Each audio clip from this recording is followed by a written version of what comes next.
مدینہ منورہ میں صبح کا وقت ہے. بھائی ذرا واقعے کے ایک ایک پوائنٹ کو دیکھنا. کہاں کی بات کر رہا ہوں میں؟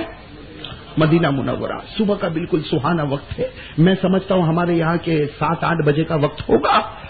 حضرت ابو بکر رضی اللہ تعالیٰ عنہ اور حضرت عمر رضی اللہ تعالیٰ عنہ. اب ظاہری بات ہے دونوں بڑے جلیل القدر صحابی ہے. بھائی نبی کے بعد درجہ کن کا ہے؟ حضرت ابو بکر صدیق. اور حضرت ابو بکر کے بعد درجہ کن کا ہے؟ حضرت عمر فاروق رضی اللہ تعالیٰ عنہ. تو مدینہ پاک میں بس آج کے اعتبار سے صبح 7-8 بجے کا وقت ہوگا. مدینہ پاک کے بازار میں حضرت ابو بکر بھی پہنچ گئے اور حضرت عمر بھی پہنچ گئے. اب دونوں دوست، بھائی حضرت ابو بکر حضرت عمر کے جگری دوست تھے اور حضرت عمر رضی اللہ تعالیٰ عنہ حضرت ابو بکر کے جگری دوست تھے. اب دونوں دوست جمع ہو گئے تو دونوں نے آپس میں مل کر کیا مشورہ کیا کہ چلو ہم مارکیٹ میں جمع ہو گئے، بازار میں جمع ہو گئے تو ہم لوگ آج مچھلی خریدیں گے. کیا خریدیں گے؟ مچھلی تو سمجھتے ہو نا؟ ہاں، گجرات والے تو بہت جلدی سمجھتے ہیں. اس لیے کھانے پینے کے میدان میں تو ماشاءاللہ ہم لوگ آستین چڑھا کے پہنچ جاتے ہیں. تو حضرت ابو بکر صدیق رضی اللہ تعالیٰ عنہ نے فرمایا کہ چلو ہم لوگ مچھلی خریدیں. حضرت عمر نے کہا کوئی بات نہیں، میں بھی کچھ خریدنے کے لیے آیا ہوں، خرید لے. اب جہاں مچھلی بیچی جا رہی تھی وہاں دیکھا کہ ایک لمبی سی مچھلی ہے. تو حضرت ابو بکر رضی اللہ تعالیٰ عنہ نے فرمایا اور حضرت عمر نے فرمایا کہ آدھا پیسہ تم نکالو، آدھا پیسہ میں نکالوں، ہم دونوں مل کر یہ لمبی چوڑی مچھلی خرید لے. اس کے بعد میں حضرت ابو بکر نے فرمایا میں 2 حصے کر دوں گا، آدھا حصہ تم اپنے گھر لے جاؤ اور آدھا حصہ میں اپنے گھر لے جاؤ. چنانچہ دونوں تیار ہو گئے، آپس میں پیسہ نکالا اور اس مچھلی کو خریدا. خریدنے کے بعد حضرت ابو بکر رضی اللہ تعالی عنہ نے اس کے 2 حصے کر دیے. چونکہ حضرت ابو بکر بڑے تھے اس لیے حصہ کرنے کا حق انہی کو تھا، اس لیے کہ شریعت نے عمر کا بھی تو خیال کیا ہے. حضرت ابو بکر رضی اللہ تعالی عنہ نے 2 حصے کیا. آدھا حصہ عمر فاروق کو کہا جاؤ تم اپنے گھر لے جاؤ اور آدھا حصہ ٹھیلے میں رکھ کر حضرت ابو بکر رضی اللہ تعالی عنہ اپنے گھر چلے گئے. ابھی بات سمجھ میں آ گئی نا جی؟ تو آدھی گویا حضرت ابو بکر کے پاس اور آدھی حضرت. ہاں بھائی پوری توجہ کے ساتھ سنیں، یہ کرسی کا معاملہ بڑا عجیب و غریب ہے، میری سمجھ میں نہیں آتا یہ کیا معاملہ ہے. ویسے یہ صورت والے معلوم نہیں، مجھے تو کبھی کبھی لگتا ہے کہ اگر بیان کرنے والا نہ پہنچے نا تو لوگ تہجد کے وقت میں آ گئے ہیں. ہاں فجر بھی ہو جاوے یہاں پر آتے آتے. خیر بھائی اب جو بھی آئے ان کو کہو کہ ادھر ادھر کئی جگہ بنا کر بیٹھ لے سکے. جتنی مرتبہ آپ کرسی لینے کے لیے آؤ گے اتنی مرتبہ مجھے ادھر سے ادھر اپنی بات کو کرنا پڑے گا. بھائی سب ایک مرتبہ درود شریف پڑھ لے، اللہم صلی علی محمد النبی الامی وعلی آلہ وسلم تسلیما. بھائی واقعہ سمجھ میں آیا نا؟ حضرت ابو بکر رضی اللہ تعالیٰ عنہ نے آدھی مچھلی اور حضرت عمر رضی اللہ تعالیٰ عنہ نے آدھی مچھلی اور دونوں اپنے گھر میں رکھو نا، دونوں اپنے گھر. اب ظاہری بات ہے جب گھر گئے تو حضرت عمر نے اپنے گھر میں دے دیا. بھائی گھر کی عورتوں کو دے دیا ہوگا کہ بھائی تم لوگ اس کو پکا لو. حضرت ابو بکر رضی اللہ تعالیٰ عنہ نے اپنے گھر میں دے دیا ہوگا. بھائی ہم لوگ بھی تو ایسا ہی کرتے، اگر کوئی مرد مارکیٹ جائے اور مچھلی لائے یا گوشت لائے تو کس کو دے دیتا؟ گھر میں آ کر بیوی کو دے دے گا. ارے دے دے گا کہ نہیں دے گا؟ آپ لوگ تو ایسا چپ بیٹھے ہو، آپ لوگ پکاتے ہو. بالکل میرا منہ دیکھ رہے ہو جیسے کہ میں نئی بات کہہ رہا ہوں. خیر بھائی بیوی بنائے گی نا. یہاں راندیر میں مولا ابا سب ایسا تو نہیں یہ لوگ بناتے بیوی سے چمچا گھماتی ہو، ایسا تو نہیں ہوتا نا بھائی. تو حضرت ابو بکر رضی اللہ تعالیٰ عنہ نے بھی اپنے گھر کی عورتوں کو دے دیا کہ بھائی مچھلی بناؤ اور حضرت عمر رضی اللہ تعالیٰ عنہ نے بھی دے دیا. پھر دونوں اپنے کام میں چلے. بھائی حضرت ابو بکر رضی اللہ تعالیٰ عنہ کا جو کام تھا اس کام میں چلے. بھائی آپ کے کپڑے کی تجارت تھی. بھائی حضرت ابو بکر رضی اللہ تعالیٰ عنہ کی تجارت کس کی تھی؟ کپڑے کی. اور حضرت عمر رضی اللہ تعالیٰ عنہ اپنے کام میں چلے. خیر جو بھی ہوگا اپنے اپنے کام میں چلے. جب رات ہوئی تو حضرت عمر رضی اللہ تعالیٰ عنہ اپنے گھر میں آئے اور حضرت ابو بکر اپنے گھر میں پہنچے. بھائی ان کے گھر میں کافی دوری تھی. حضرت عمر اپنے گھر پہنچے، حضرت ابو بکر اپنے گھر پہنچے. اب حضرت عمر رضی اللہ تعالیٰ عنہ جب گھر میں گئے تو کہا کہ بھائی بھوک بڑی لگی ہے، دسترخوان بچھاؤ. اب دسترخوان بچھایا. اب دسترخوان جب بچھایا تو اس پر مچھلی نہیں تھی. بھائی اس پر مچھلی. اب حضرت عمر رضی اللہ تعالیٰ عنہ کہنے لگے گھر والوں کو ارے صبح میں آدھی مچھلی لا کر دیا تو میں تو سمجھا تھا کہ آج رات کو گھر میں مچھلی ہوگی، لیکن مچھلی تو گھر میں ہے نہیں. تو گھر والوں نے کہا کہ عمر کیسی مچھلی لے کر آئے. ہاں گھر والوں نے کہا عمر کیسی مچھلی لے کر آئے؟ تم صبح میں مچھلی لے کر آئے، صبح سے لے کر مغرب تک یعنی یوں سمجھو ہمارے ہندوستان کے اعتبار سے صبح 8-9 بجے سے لے کر شام کو 7 بجے تک گھر والوں نے کہا کہ ہم برابر اس مچھلی کو پکا رہے ہیں. کبھی اس کو توے پر رکھا, کبھی اس کو کسی ہانڈی میں رکھا, کبھی اس کو گرم پانی میں رکھا, لیکن وہ مچھلی تو کچھ عجیب مچھلی ہے. اس میں تو جیسے کوئی نور نکلتا ہے, لیکن گرم بھی نہیں ہوتی, تپتی بھی نہیں, جلتی بھی نہیں, اس کے اوپر ایک کالا داغ بھی نہیں لگتا, اس کے اوپر ایک کالا داغ بھی نہیں لگتا. اور کب سے ہم اس کو جلا رہے ہیں, صبح سے لے کر مغرب تک ہم نے اس کو جلایا, لیکن وہ مچھلی جلی نہیں, اس مچھلی کا ٹکڑا تپا نہیں, وہ گرم ہوا نہیں, اس کے اوپر کوئی کالا داغ یا کالا دھبا آیا نہیں. بھائی آپ نے دیکھا ہوگا ہم مچھلی کو لا کر توے پر رکھے اور اس پر مسالہ رکھے تو بالکل کالی کالی مچھلی ہو جاتی ہے, لیکن وہ تو نور جیسے اس میں سے پھوٹ رہا اور بالکل وہ اثر قبول نہیں کرتی. تو حضرت عمر رضی اللہ تعالیٰ عنہ کو جب یہ خبر ملی تو حضرت عمر نے کیا فرمایا؟ بھائی سننا, حضرت عمر رضی اللہ تعالیٰ عنہ نے کیا فرمایا کہ ایسے کیسے ہو سکتا, لاؤ وہ مچھلی مجھے بتاؤ, بھائی مجھے بتاؤ وہ مچھلی ایسے کیسے ہو سکتی. اب حضرت عمر رضی اللہ تعالیٰ عنہ نے خود اس کو گرم کرنا شروع کیا, بھائی اس کو توے پر رکھ دیا, اس کو تپانا اور گرم کرنا شروع کیا. حضرت عمر رضی اللہ تعالیٰ عنہ کے بارے میں لکھا کہ عشاء کے بعد یہ عمل شروع کیا, آدھی رات گزر گئی لیکن مچھلی تپی نہیں, مچھلی کے اوپر کوئی اثر پڑا نہیں, بلکہ اور زیادہ نور پھوٹنے لگا. حضرت عمر رضی اللہ تعالیٰ عنہ حیران ہو گئے. اچھا یہ معاملہ کن کے گھر میں ہو رہا ہے؟ حضرت عمر. حدیث پاک میں لکھا حضرت ابو بکر کے گھر میں بھی وہی سب ہو رہا ہے.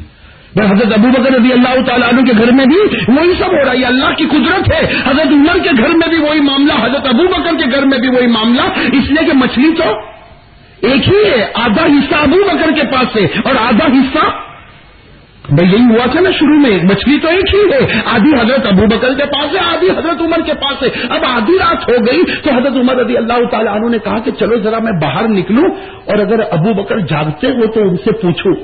بھائی جب دو دوست میں بہت بے تکلفی ہوتی ہے تو وہ رات میں بھی پہنچ سکتا, دن میں بھی پہنچ سکتا. حضرت عمر رضی اللہ تعالیٰ عنہ نے سوچا کہ چلو میں جاتا ہوں, اگر ابو بکر جھانکتے ہوں گے تو ان کو پوچھوں کہ بھائی یہ مچھلی کا معاملہ کیا. حضرت عمر رضی اللہ تعالیٰ عنہ باہر نکلے. حضرت عمر فرماتے قسم خدا کی میں باہر نکلا, میں سڑک پر پہنچا کہ میری نظر پڑی کہ ابو بکر آ رہے ہیں. بھائی کون آ رہے ہیں؟ حضرت ابو بکر. حضرت عمر رضی اللہ تعالیٰ عنہ نے سوال کیا کہ ابو بکر کہاں جا رہے ہو؟ تو ابو بکر نے کہا یہی سوال تو میں تم سے پوچھ رہا ہوں, تم کہاں جا رہے ہو؟ بھائی آدھی رات کو تم کہاں جا رہے؟ تو حضرت عمر نے کہا میں آپ سے ملنے آیا. تو حضرت ابو بکر نے کہا میں آپ سے ملنے کے لیے آیا. تو حضرت عمر نے کہا میں تو اس لیے آیا کہ وہ مچھلی پکتی نہیں. تو حضرت ابو بکر نے کہا قسم خدا کی میں بھی تو اسی لیے آیا, پھر مچھلی تو مجھ سے بھی نہیں پکی, ہم نے بہت کوشش کی. اب میرے دوستو جب دونوں کے ساتھ یہ معاملہ پیش آیا تو بڑا عجیب معاملہ تھا. بھائی ہمارے گھر میں تو کبھی ایسا معاملہ پیش آئے؟ بھائی آئے نہیں. اب حضرت عمر بھی پریشان, حضرت ابو بکر بھی پریشان کہ معاملہ کیا. دونوں نے مل کر مشورہ کیا کہ چلو ایک کام کرتے ہیں, وہ مچھلی لیتے ہیں اور آقا محمد الرسول اللہ صلی اللہ علیہ وسلم کے پاس جاتے, ان کو جا کر یہ ماجرا سنائیں کہ بھائی ہماری سمجھ میں نہیں آتا, مچھلی تو مچھلی ہے, یہ آگ پر تپے نہیں, جلے نہیں, اس پر داغ نہیں پڑے اور اس کے اندر سے نور پھوٹ رہا ہے, یہ آخر ہے کیا. اب دونوں نے مل کر مشورہ کیا, وہ اپنے گھر گئے اور مچھلی کا ٹکڑا لے کر آئے. حضرت عمر اپنے گئے, وہ بھی اپنے گھر گئے, وہ بھی مچھلی کا ٹکڑا لے کر آئے. دونوں نے مچھلی کو اکٹھا رکھا اور کہا کہ چلو آقا محمد الرسول اللہ, سب کہو بھائی آقا محمد الرسول اللہ صلی اللہ علیہ وسلم کی طرف چلے. اب میرے دوستوں ذرا پیار محبت سے سننا, یہاں ان کا یہ معاملہ ہے, وہاں اللہ تعالیٰ نے حضرت جبرائیل کو حکم دیا. بھائی اللہ نے کن کو حکم دیا؟ حضرت جبرائیل کو حکم دیا کہ دیکھو وہ مچھلی لے کر آ رہے ہیں. اور حکم دے دیا کہ وہ لوگ مچھلی لے کر آ رہے ہیں اور وہ مچھلی کی یہ حالت ہے. سب باتیں اللہ کے رسول صلی اللہ علیہ وسلم کو معلوم ہو گئی. اور اس میں کوئی تعجب کی بات, بھائی تعجب کی بات نہیں ہے. موبائل فون دیکھو نا, یہاں بٹن لگایا 2 منٹ میں امریکہ بات کر رہا ہے, حالانکہ یہاں رات ہے وہاں دن ہے, وہاں رات ہے تو یہاں دن ہے. لیکن 2 منٹ میں میرے دوستو یہاں نمبر لگایا, وہاں امریکہ میں کسی نے اٹھا لیا, جبکہ 24 گھنٹے کا فرق ہوتا, 12 گھنٹے کا فرق ہوتا. تو میرے دوستو جب ہم انسان اپنی بات کو ملک کے دوسرے کنارے پر پہنچانا ہو تو 2 منٹ میں پہنچا سکتا, تو کیا اللہ جبرائیل کے ذریعے اپنے محبوب کو بات نہیں پہنچا سکتا؟ ارے پہنچا سکتا نہیں بس اللہ تعالیٰ نے حضرت جبرائیل علیہ الصلوۃ والسلام کو حکم دیا کہ جبرائیل جاؤ وہ پیارے نبی کو خبر کرو کہ ابو بکر اور عمر یہ مچھلی کا واقعہ لے کر آ رہے ہیں. بس حضرت جبرائیل علیہ الصلوۃ والسلام کہہ کر چلے گئے. اب ہمارے نبی صلی اللہ علیہ وسلم اپنے گھر میں تشریف فرما ہے. تھوڑی دیر میں کسی نے دروازہ کھٹکھٹایا. ترک البابا احدن، حدیث پاک میں لکھا ترک البابا احدن، کسی نے دروازہ کھٹکھٹایا. ہمارے آقا محمد رسول اللہ صلی اللہ علیہ وسلم اپنی مبارک جگہ سے اٹھے اور دروازہ کھولا تو فیضا ہوا ابو بکر و عمر. جیسے دروازہ کھولا تو ابو بکر بھی ہے اور کون ہے؟ اب وہ آئے، دونوں نے سلام کیا اور دونوں کے چہرے پر کچھ پریشانی. حدیث پاک میں لکھا فتبسم رسول اللہ صلی اللہ علیہ وسلم حتی بدت نواجذہ، ہمارے نبی مسکرائے، ایسا مسکرائے کہ آپ کے دار مبارک بھی نظر آنے لگے ہیں. بھائی ہمارے نبی صلی اللہ علیہ وسلم مسکرائے اور بہت کھل کر مسکرائے. کبھی ابو بکر کو دیکھ کر مسکرائے، کبھی عمر کو دیکھ کر مسکرائے. تو حضرت ابو بکر اور عمر نے کہا اللہ کے رسول ہم پریشان اور آپ ہمیں دیکھ کر ہنس رہے. بھائی ہم تو پریشان. ابو بکر نے کہا میں پریشان، عمر کہے میں پریشان اور آپ ہم کو دیکھ کر ہنس رہے ہیں. ما یضحکو کا یا رسول اللہ، کون سی بات آپ کو ہنسا رہی ہے؟ تو ہمارے نبی نے مسکراتے ہوئے فرمایا میں جانتا ہوں مچھلی لے کر آئے ہو. یہ کیا فرمایا؟ میں جانتا ہوں. کیا لے کر آئے ہو؟ مچھلی لے کر آیا. تو بس دونوں کے دونوں وہیں ٹھہر گئے. کہا اللہ کے رسول بات تو بالکل برابر ہے، مچھلی لے کر آئے. تو ہمارے نبی نے فرمایا یہ بھی جانتا ہوں کہ مچھلی صبح سے اب تک پکی نہیں، مچھلی اب تک تمہارے ہاتھ کے کنٹرول میں آئی نہیں، اس کے اوپر ایک کالا داغ پڑا نہیں، اس کے اوپر ایک کالا نشان آیا نہیں. آپ جلا جلا کے تھک گئے، آپ گرم کر کر کے تھک گئے، سب میں جانتا ہوں. اور پھر ہمارے نبی کی آنکھوں مبارک میں آنسو کے قطرے آئے اور فرمایا تم نے تو صبح سے رات تک جلایا، قسم خدا کی قیامت تک جلاؤ، یہ جلنے والی نہیں ہے.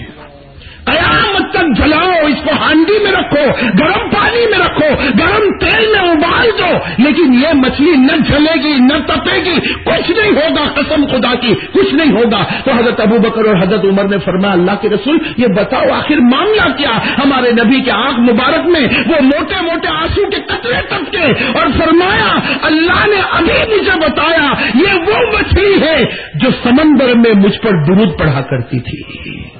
یہ وہ مچھلی ہے جو سمندر میں مجھ پر درود پڑھا کرتی تھی. میرے دوستو ایک مچھلی جب سمندر میں درود پڑتی ہے، سننا بھائی میرے سوال کا جواب دینا، ایک مچھلی جو شریعت کی پابند نہیں، جس میں کوئی بڑی عقل نہیں، جس کے پاس کوئی بڑا دماغ نہیں، جس کے پاس کوئی قرآن نہیں، جس کے پاس کوئی حدیث نہیں، لیکن وہ مچھلی اگر سمندر کے اندر جھانکے ہمارے نبی پر درود پڑتی ہے تو ہمارے نبی کے درود پڑنے کی وجہ سے اللہ نے فیصلہ کیا یہ مرے گی، کٹے گی، مگر اس کے اوپر دنیا کی آگ حرام ہو چکی ہے. یہ مرے گی، یہ کٹے گی، لیکن دنیا کی آگ اس پر حرام ہو چکی ہے. تو میرے دوستو ایک مچھلی وہ درود پڑے تو اس پر آگ حرام ہو جائے. ہم سب مل کر نماز پڑھے تو کیا جہنم کی آگ حرام نہیں ہوگی؟ جبکہ ہمارے پاس تو قرآن ہے. بھائی ہمارے پاس قرآن. بھائی مچھلی کو کسی نے کہا تھا کہ درود پڑھ؟ کہو نا کہا تھا کسی نے؟ کبھی کسی صحابی نے کہا تھا کہ اے مچھلی درود پڑھ؟ کبھی نبی نے کہا کہ درود پڑھ؟ لیکن میرے دوستو ہم کو تو کہا، اللہ نے پورے قرآن میں 500 مرتبہ کہا کہ نماز پڑھے. ارے کہو بھائی سبحان اللہ. کتنی مرتبہ اللہ نے کہا؟ 500 مرتبہ. بھائی قرآن کریم شاہ ولی اللہ رحمت اللہ علیہ اپنی کتاب حجت اللہ البالغہ میں لکھتے ہیں کہ الحمد سے لے کر من الجنت والناس تک پڑھ جاؤ 500 مرتبہ، صراحتاً، اشارتاً، دلالتاً، کنایتاً. اللہ نے 500 مرتبہ 500 مرتبہ اللہ نے نماز کا حکم دیا. اور میرے دوستو حدیث بھائی حدیثیں بہت زیادہ ہے، بے حدیثیں بہت زیادہ ہے. لوگوں نے حدیثوں کی تعداد 15 لاکھ تک بتائی ہے. کتنی بتائی ہے؟